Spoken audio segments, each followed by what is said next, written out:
Now, it was one of the most spectacular jewel heists in German history. And now a court has handed prison sentences to 5 men accused of breaking into the Green Vault in the city of Dresden in November 2019 and stealing some 4,300 diamonds and other gems. Valued at more than 100 million euros, the precious stones were part of a collection of jewellery dating as far back as the 17th century.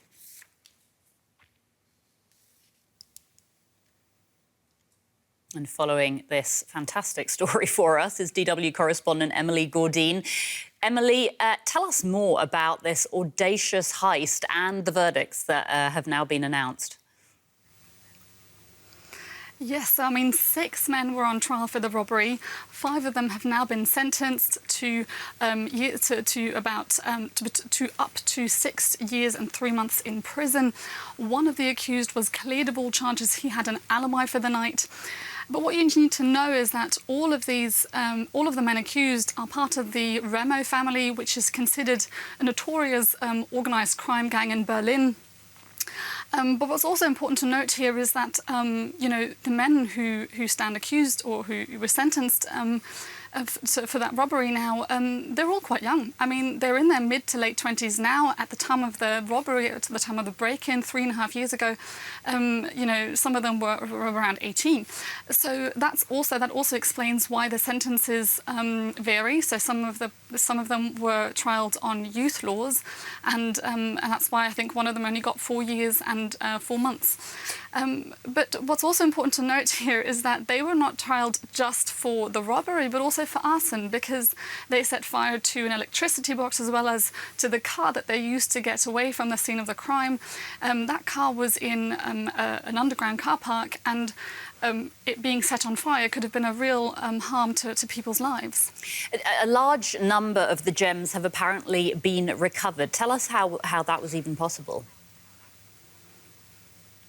Yes, so the defence actually struck a deal with prosecution. The 4 of the accused actually agreed to tell the prosecution where some of the goods were hidden, and in return they were promised milder sentences. So that's how 18 of the jewellery pieces were actually recovered. 3 of them are still missing. Among them is the 15-carat Dresden white diamond. That is yet to be found. It's expected that that's already been sold on.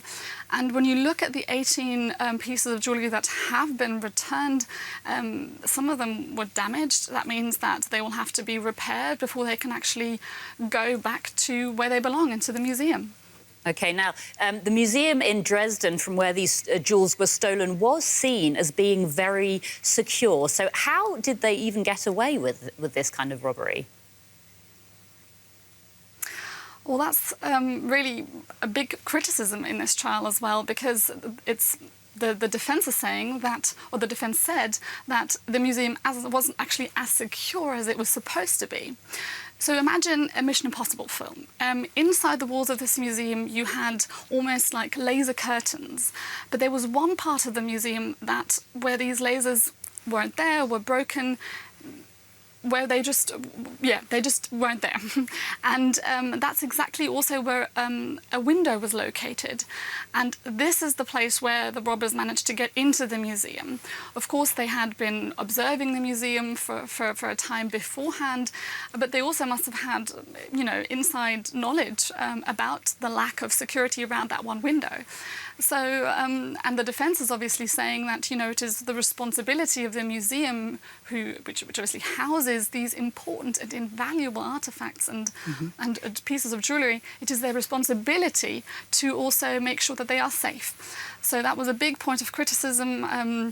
The museum says it has the museum has defended itself, but I think it's definitely learnt its lesson here. A big security breakdown there. DW's Emily Gordine, thanks so much.